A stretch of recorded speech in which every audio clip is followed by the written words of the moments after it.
পশ্চিমবঙ্গের মালদহ জেলার মানিকচক ব্লকের হীরানন্দপুর এলাকায় ঘটে গেল এক হৃদয় বিদারক, বীভৎস ও প্রশ্নবিদ্ধ ঘটনা।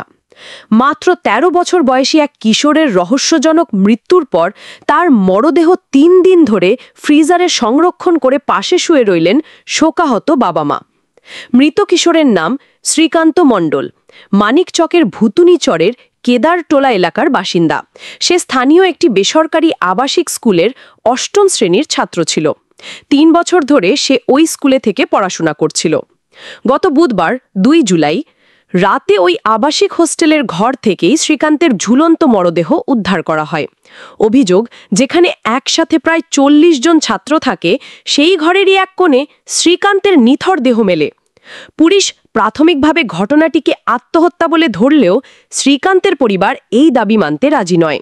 তাদের সাফ অভিযোগ, স্কুল কর্তৃপক্ষের শারীরিক ও মানসিক নিপীড়নের কারণেই ছেলে আত্মহত্যায় বাধ্য হয়েছে, অথবা তাকে খুন করা হয়েছে। তাই বিচার না হওয়া পর্যন্ত ছেলের সৎকার নয়।